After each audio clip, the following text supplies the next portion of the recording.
Well, another day and another back to basics video that's going to make me like $1 or $2 total. Yeah, we'll see.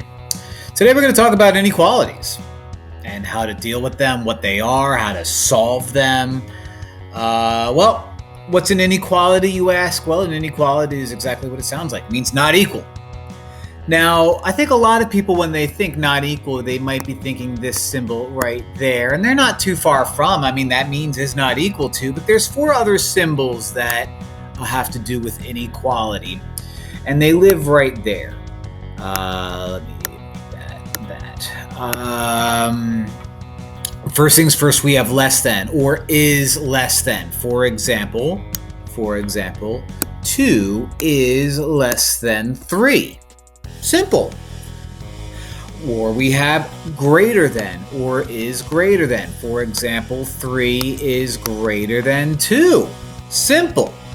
Now, there are the other ones that kind of piggyback off of the previous ones that we did, and that's the less than or equal to, or the greater than or equal to, and that adds like a little, I don't know, pizzazz, if you will, to the guys that we're dealing with. For example, I could take that 2 is less than 3, draw a little line underneath it, make it 2 is less than or equal to 3, and it's still a true statement.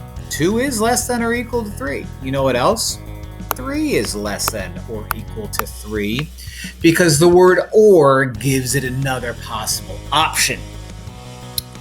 Similarly, greater than or equal to, I could say the phrase 4 is greater than or equal to -1, and that is a true statement. Okay, that is a true statement. So how are we going to use this little number line down here? Haven't seen one of those in a while. How are we going to use that number line down there to solve or graph what an inequality is? What are we dealing with when we have inequalities in algebra? I'll give you an equation, or rather an inequality, and I'll give you a variable like x, and we might end up saying something like x is less than 3.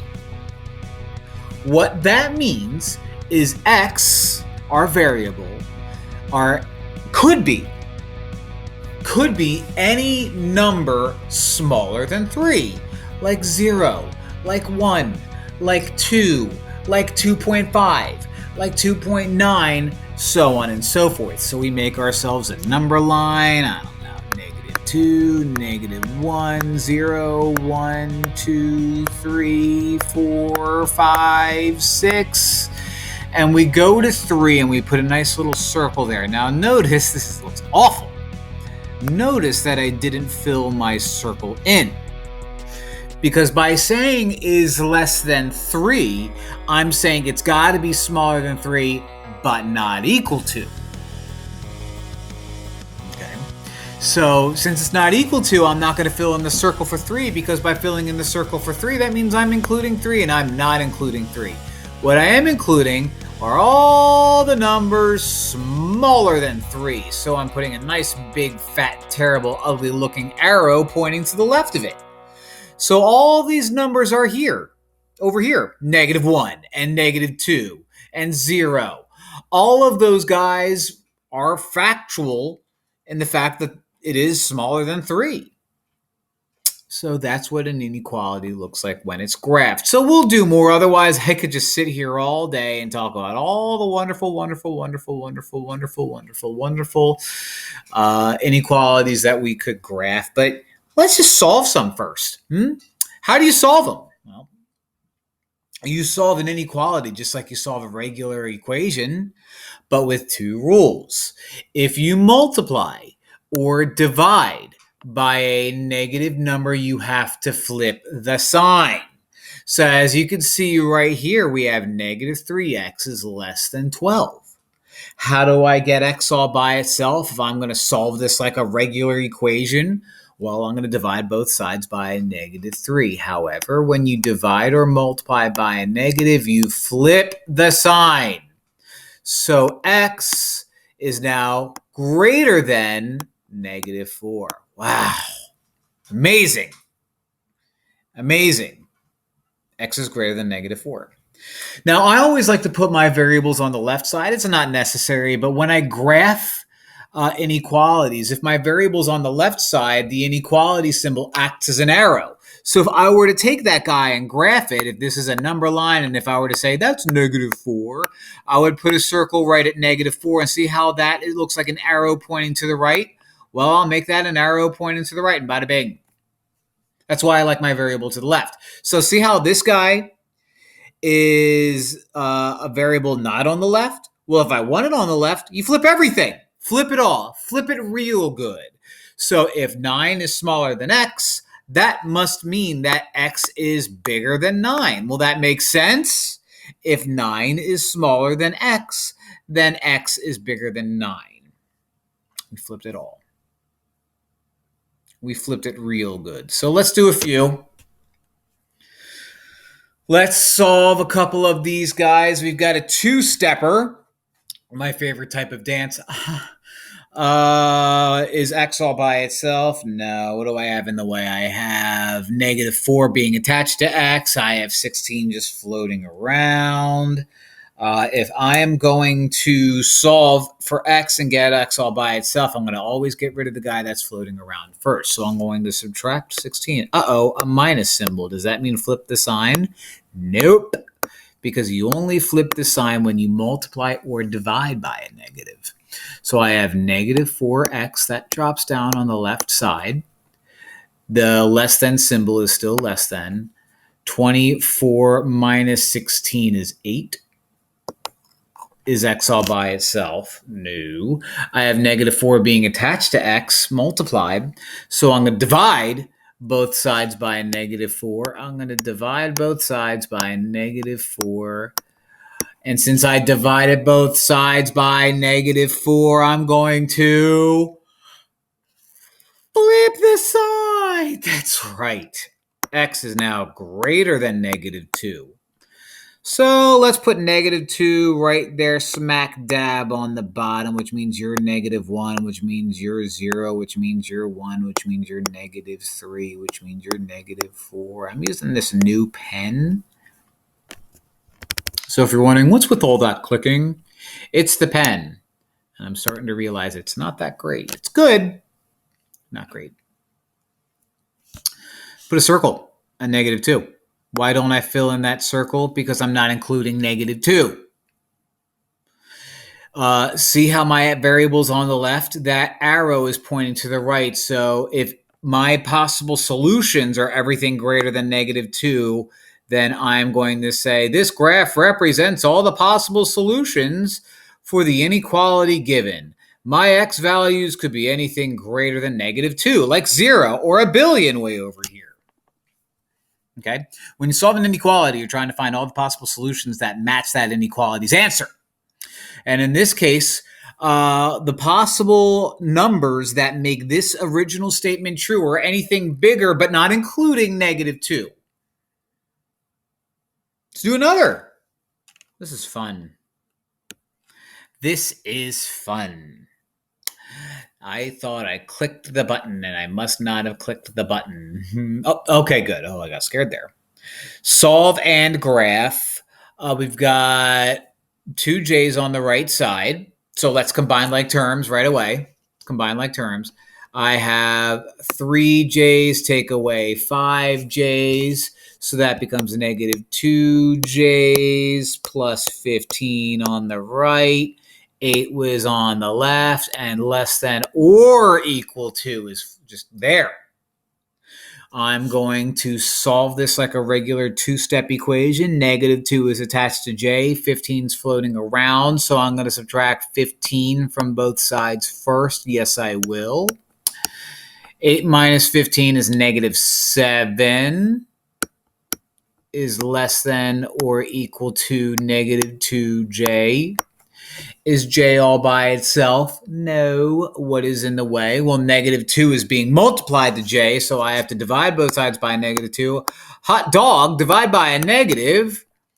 Well, that means I take that less than or equal to sign and make it greater than or equal to.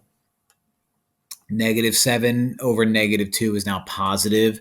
That becomes 3.5. So I'll make this 3.5, or you could just write out 3.5, or you can write it out as 7 over 2. Your call.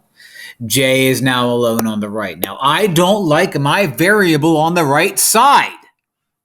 So if I want to move my J to the left, I have to flip everything.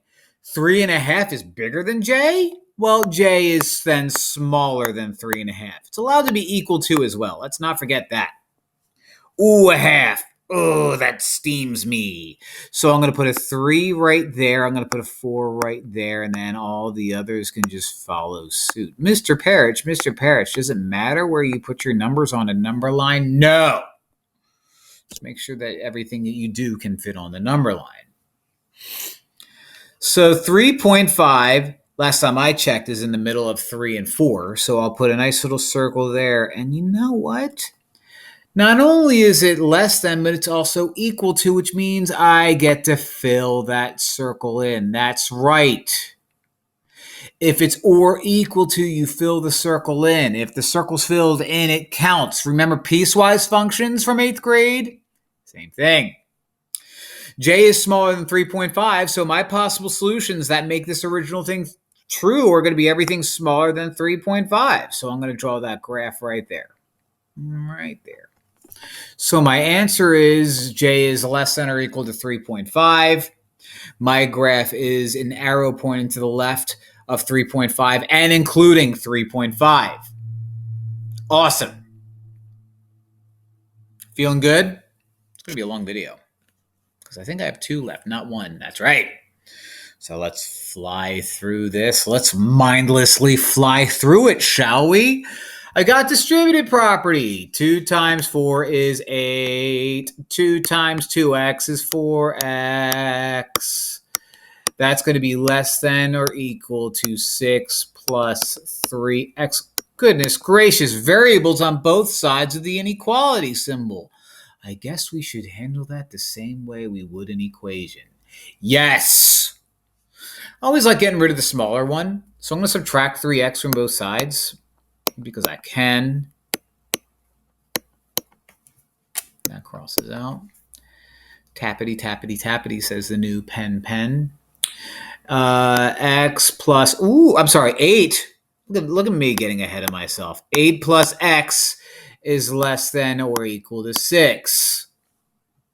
Is x all by itself? No. What's in the way? Just an 8. So I'm going to subtract just that 8.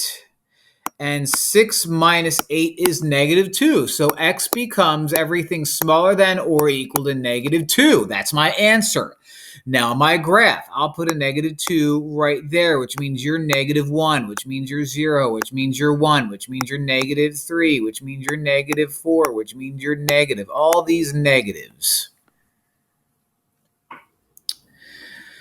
If x is less than or equal to negative 2, I'm going to put a circle at negative 2. So there it is. If it's equal to, I'm going to fill that circle in. And I care about everything to the left, to the left, to the left, to the left.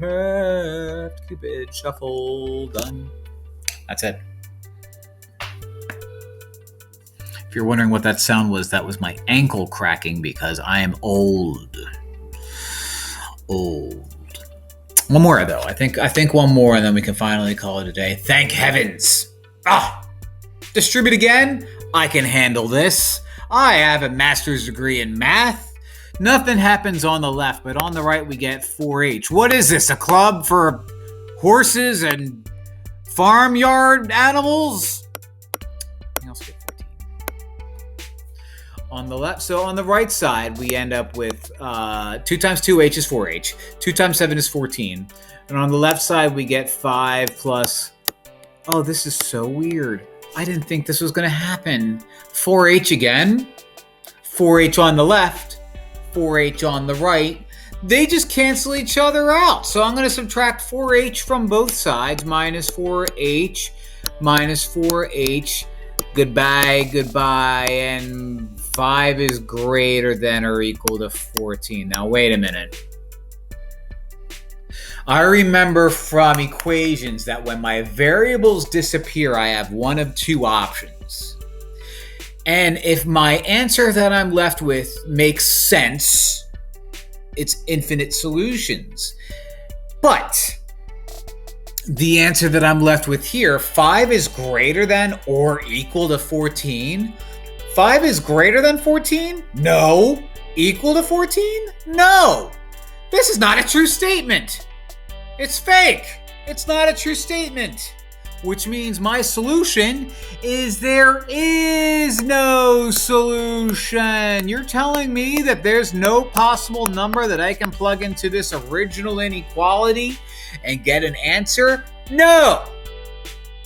So what's my graph going to look like? Nothing. Because there's no solution. So if there's no solution, I can't have a graph that represents my solutions. It's blank. So just like equations, if my inequality gives me a false statement after my variables disappear, it's a no solution. If the tables were turned and this was 5 is less than or equal to 14, that would be an infinite solution. But that didn't happen. Now did it? No. Well, that was a doozy. That one felt like a half an hour. It was fun, though. It was fun. It was a lot of fun. All right. Catch you on the flippity flip. Like and subscribe. Comment and stuff. I don't know. It doesn't ever work. Bye.